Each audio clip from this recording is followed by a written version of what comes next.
ఇయాల రెండు తెలుగు రాష్ట్రాలున్న మహిళలంతా ఎక్కడ చూసినా వరలక్ష్మి వ్రతాలు చేసుకుంటా వాయనాలు ఇచ్చుకుంటేనే కానొచ్చిండ్రు. ఏ గుడి చూసినా భక్తులతోని కిక్కిరిసిపోయినట్టే ఉన్నాయి. మరి వరలక్ష్మి వ్రతాలు ఏడేడా ఎట్లెట్ల చేసుకున్నారు ఏం కథ ప్రాగార్చుకుందాం పాండ్రి. నోట్లతోని అలంకరించిన అమ్మవారిని చూస్తుంటే సాక్షాత్తు లక్ష్మీదేవిని చూసినట్టే అనిపిస్తున్నది కదా. విజయనగరం పట్టణంలోన శ్రీ శ్రీ విజయసాగర దుర్గా మల్లేశ్వరి దేవి అమ్మవారి ఆలయంలో శ్రావణ శుక్రవారం యాల నోట్లతోని అమ్మవారిని ఇంత బ్రహ్మాండంగా అలంకరించిండ్రు. ఇక అమ్మవారు లక్ష్మి స్వరూపంలో దర్శనమిచ్చేటాలకు ఐశ్వర్యాలు కలుగుతాయని చాలా మంది భక్తులు అమ్మవారిని దర్శించుకునేందుకు వచ్చిండ్రు. ఈగియాల హిజ్రాల ఆధ్వర్యంలో ప్రత్యేక కుంకుమ పూజలు చేసి పంచామృత అభిషేకాలు చేసుడు ప్రత్యేకంగా నిలిచింది. ఇగటు శ్రీశైలంలో చేసిన సామూహిక వరలక్ష్మి వ్రతంలా పెద్ద ఎత్తున మహిళలు పాల్గొన్నారు. ఈ వ్రతంలో పాల్గొన్నోళ్ళందరికీ దేవస్థానమే ఉచితంగా వరలక్ష్మి వ్రత పూజ సామాగ్రిని ఇచ్చింది. అట్లనే చీర, రైకబట్ట, పూలు, గాజులు, కంకణాలు, వృక్ష ప్రసాదంగా తులసి, ఉసిరి మొక్కలు, పుస్తక ప్రసాదంగా శ్రీశైల ప్రభమాస పత్రిక ఇచ్చారు. ఇగట్టు వరంగల్లున్న భద్రకాళి అమ్మవారి ఆలయానికి కూడా ఇయాల భక్తులు పెద్ద సంఖ్యలో పోయి మొక్కులు పెట్టుకున్నారు. ఇటు శ్రావణమాసం వరలక్ష్మి శుక్రవారం, అటు ఆలయంలో పవిత్రోత్సవాలు కూడా జరుగుతుండేటాలకు కోరిన కోర్కెలు తీర్వాలనని చాలా మంది భక్తులొచ్చి అమ్మవారిని దర్శించుకుంటున్నారు. ఇగటు పట్నంలో కూడా ఆలయాలన్నీ భక్తులతోని కిటకిటలాడినాయి. ఏ గుడి చూసినా భక్తులే భక్తులు, సందడే సందడే అన్నట్టున్నది. అంబేద్కర్ కోనసీమ జిల్లా సకినేటిపల్లి మండలం అంతర్వేదిలా కొలువైన శ్రీ లక్ష్మీ నరసింహులు స్వామివారి ఆలయంలో కూడా పొద్దుటీల నుంచి శ్రీ రాజ్యలక్ష్మి అమ్మవారికి సామూహిక వరలక్ష్మి కుంకుమ పూజలను ఘనంగా చేసిండ్రు. మొత్తానికైతే ఈడా ఆడా అని ఏమి లేదు, ఇయాల అంతటా వరలక్ష్మి పూజలు మస్తు సంబరంగా చేసుకున్నారు మహిళలు. మరిగా ఆ అమ్మవారి దయ వల్ల రెండు తెలుగు రాష్ట్రాల ప్రజలు సుఖ సంతోషాలతోని సంతోషంగా ఉండాలని మన జోర్దార్ తరపున కూడా కోరుకుంటున్నాం.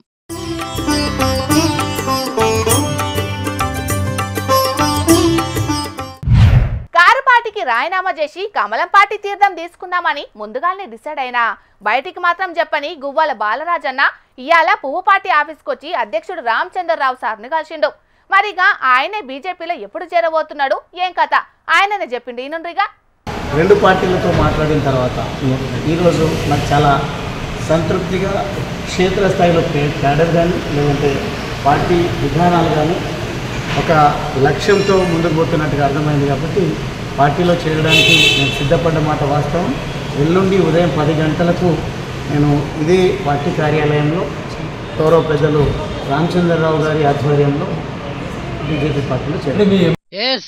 మొత్తానికైతే మాజీ ఎమ్మెల్యే గువ్వల బాలరాజు ఏ పార్టీలో చేరబోతున్నాడు అనేది ఆయన నోటి నుంచి ఆయననే బయట పెట్టిండి. ఇయాల కారు పార్టీకి రాజీనామా చేసినాక అచ్చంపేటలో అదే కారు పార్టీ కార్యకర్తలతో మీటింగ్ పెడితే ఒక అన్న, మీకు దండం పెడతా సారు, ఇన్నేళ్లు మీ వెనకాల మీతోనే తిరిగినాం, మీరు మాత్రం పార్టీ మారకూరని ఒక్క తీరుగా బదిలాడిన ముచ్చట్లను సోషల్ మీడియాలో బాగానే వైరల్ చేస్తున్నారు. కానీ బాలరాజు అన్న మాత్రం పార్టీ మారాలని ముందుగానే నిర్ణయం తీసుకున్నాడు. కాబట్టి కారు పార్టీకి రాజీనామా చేసినాకనే కార్యకర్తలతో మీటింగ్ పెట్టిండు. నేను మాత్రం కారు పార్టీకి రాజీనామా చేసిన, ఇప్పుడు నేను ఏ పార్టీలకు పోతే ఆ పార్టీలకు మీరు రావాలన్నట్టుగానే మీటింగ్ పెట్టిండు. కానీ చాలా మంది కార్యకర్తలు మాత్రం మీరు మంచిగా ఆలోచించి మళ్ళీ నిర్ణయం తీసుకోరని అన్నారు. ఇక ఇన్నేళ్ల బట్టి కారు పార్టీలో తిరిగిన బాలరాజన్న 10వ తారీఖు నుంచి పువ్వు పాటలతో తిరుగుతాడు అన్నట్టు.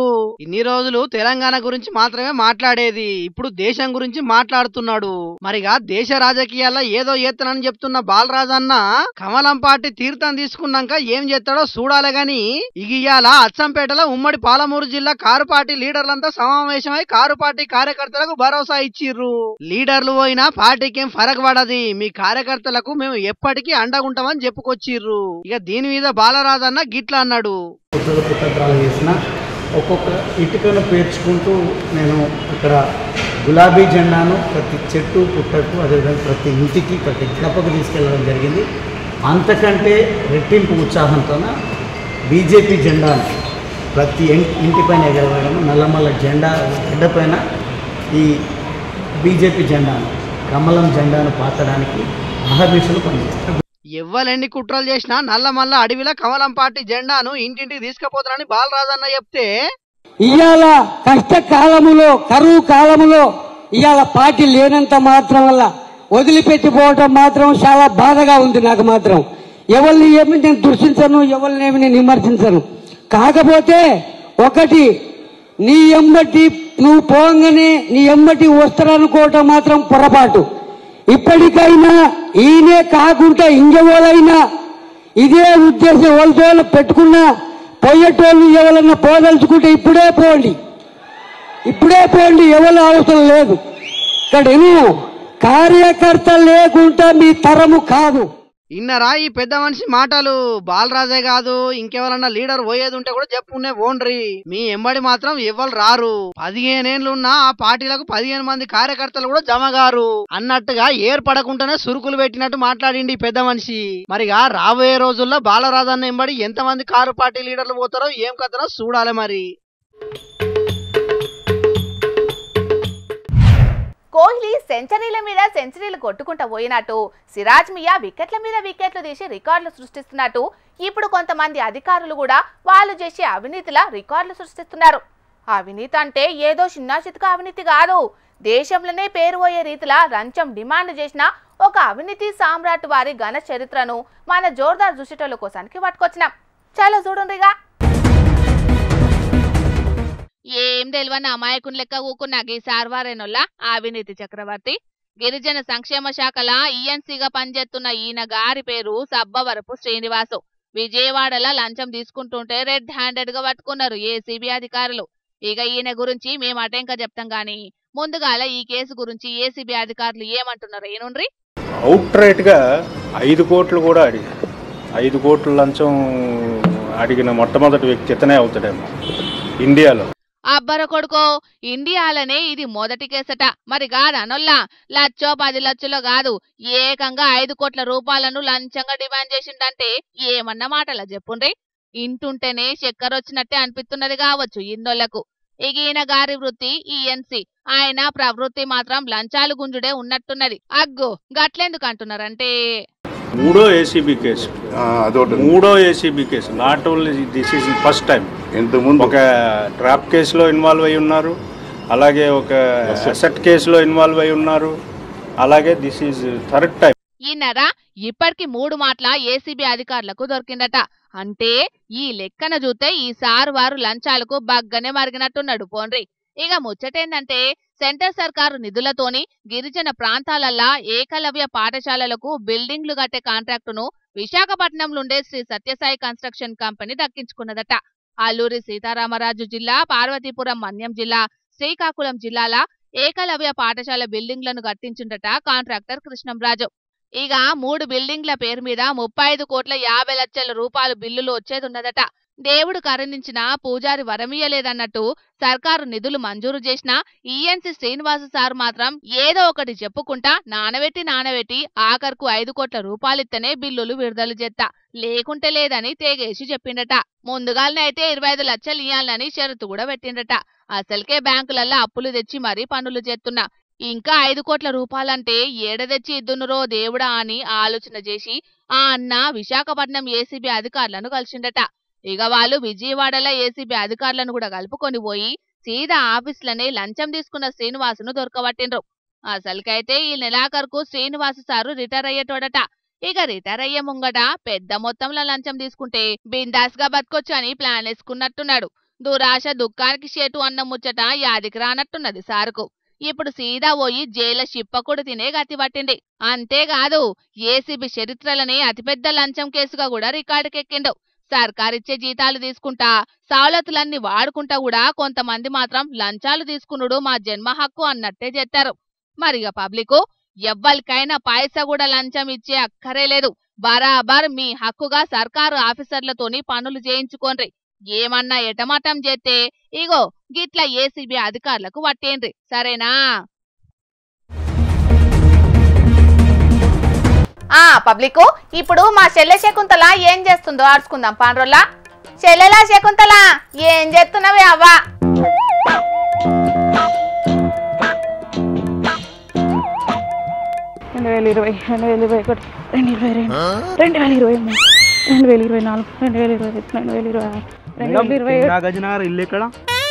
నాగార్జున సార్ ఇల్లు ఎక్కుతాడో ఎక్కడో నాకెట్లా తెలుస్తుంది? వాళ్ళ ఇంటికి పోయి అడుక్కో. గట్లా కాదు మేడం, మా సారోరు ఇల్లు ఎక్కడున్నదని అడుగుతున్నాం. ఓ దట్టా, ఐ అండర్స్టాండింగ్. వాటో నాకు తెలియదు. చీనీ అబ్బా, ఈ గోసుగాడు కూడా అడ్రస్ అడిగి నా లెక్క మొత్తం దాపట్టేట్టు చేసిండుగా. మళ్ళీ ఇంటికి పోయి నడుచుకుంటా. ఏ ఆటో ఓ అక్క, నువ్వా? 2 గంటలు ఆగు మళ్ళొత్తా. మా ఆయమ్మే 2 గంటలు ఆగలనా? మళ్ళొత్తావా? ఆడతాను నీ దాత చెప్తాడా? ఆయన ఏం పుట్టిందే నీకు? ఏమో బాలింత లెక్కనా అడుగులు అడుగేసుకుంటా? దినం 7,000 అడుగులు నడిస్తే మన పానం అలక ఉంటదట అక్క. మన ఆరోగ్యాన్ని చూసి రోగాలే దడుచుకుంటాయట. గుండె క్యాన్సర్ రోగాల ముప్పు తగ్గుతుందట, రక్తపోటు రాదట, రక్తంలో గ్లూకోజ్ పెరగదట, కొవ్వు కూడా అదుపులు ఉంటదట. ఎందుకే అవన్నీ చెప్పుడు? కొవ్వు ఎక్కువైంది, అదుపులు ఉంచుకునేటందుకు నడుస్తున్నా అని చెప్పొచ్చు కదా. చెప్పేది నా సిపిరి మోకందానా? నువ్వేమన్నా శ్రీలీల లెక్క సన్నగా ఉన్నా అనుకుంటున్నావానే? ఒకసారి పోయి పొడగాట అద్దంలో చూసుకోపో, తమర వయ్యారం ఎట్లున్నదో తెలుస్తుంది. చెప్పు. నిన్నట్లా మన HMTV వార్తలలో చూసిన జపాన్ ఉండే ఓ ముసలవ్వ ఆరోగ్య రహస్యం కూడా గిదేనట. 114 ఏండ్లలో కూడా ఆ ముసలి ఎంత హుషారుగా ఉన్నది. ఇప్పుడు అలా దేశంలో అందరికంటే పెద్ద ఆవేనట. గా ముచ్చట తెలిసి నేను కూడా నా కాళ్ళకి పని చెప్తాను. పొద్దేకదాకా బరం అన్నట్టు వండు, ఆఫీస్కి వచ్చే టైంలోనేమో ఇట్లా కథలు వాడు. అసలు నీకు పెయ్యిల భయం ఉన్నదే శకుంతలా? ఒక్క పనన్న రేవు కానంగా చేస్తున్నావా? నీ అవ్వ, ఆరోగ్యంగా ఉండాలనుకున్నాడు కూడా తప్పే అయింది ఈ దేశంలో. ఆపుతావా నీ భారీ డైలాగులు? అవుగాని ఆ బ్యాగ్ ఏంది గంట నిండుకున్నది? ఏమున్నది అందులో? అంటే అది అక్క, అంటే నడుచుడు ఒకటే కాదట. ఏం తిన్నా ఎక్కువ మాటలో కొంచెం కొంచెంగా తినాలన్నట. అందుకే గంటకు తిననీకి చిప్స్ ప్యాకెట్లు, మిర్చి బజ్జీలు, బాదుషలు, బిస్కెట్లు, చెకోడీలు ఇట్లా అన్ని తింటా చిరుతిండ్లు తెచ్చుకున్నా. ఆఫీస్లో వాళ్ళకి చెప్పకు, నీకోసం కూడా కొన్ని ఎక్కువనే తెస్తానా. ఓసే తిండి పోతుందానా? గిన్ని తిన్నాక అది ఆరోగ్యం ఎట్లయితదే? అనారోగ్యం అవుతుంది. దినం అట్లా తిన్నావనుకో, ఇప్పుడు పిల్ల పందిలేకున్న దానివి అటు ఇంకా తల్లి పందిలేక అవుతావు. చీనీ అవ్వ, ఆరోగ్యంగా ఉండాలనుకుని కూడా తప్పైంది ఈ రాష్ట్రంలో. నిన్ను ఆరోగ్యంగా ఉండదని ఎవరన్నారు చెప్పు? గంటకి కొంచెం కొంచెం తినుడంటే గిసొంటి తినుడు కాదు, మంచి మంచి ఆహారం తీసుకోవాలి. మంచి మంచి ఆహారాలంటే ఏందక్క? చిప్స్ బిస్కెట్ ప్యాకెట్లు ఇవి మంచి ఆహారాలు కాదా? సరే మరి అసలు దుకాణాలు ఎందుకు అమ్ముతాండ్రు? సర్కారు వాళ్ళు ఎందుకు అమ్మనిస్తాండ్రు? మరి చిన్న పిల్లలు కూడా తింటాండ్రు కదా. మందు సిగరెట్ అమ్మియంగలేంది సర్కారోళ్లకు గివో లెక్కనా? ఆయన ఈ నడుమ డాక్టర్లు చెప్పేది ఇంటలేవానే? చిన్నపిల్లలకు ఇసొంటి తిండ్లు పెట్టొద్దట. అసొంటి తిండి చేయంగా పిల్లలు అనారోగ్య పాలైతాండ్రంటనే. సరే అక్క, మరి వీటిని ఏం చేయాలి? ఎట్లా కొన్నావు కదా, తిందాం ఇక. తిందాం.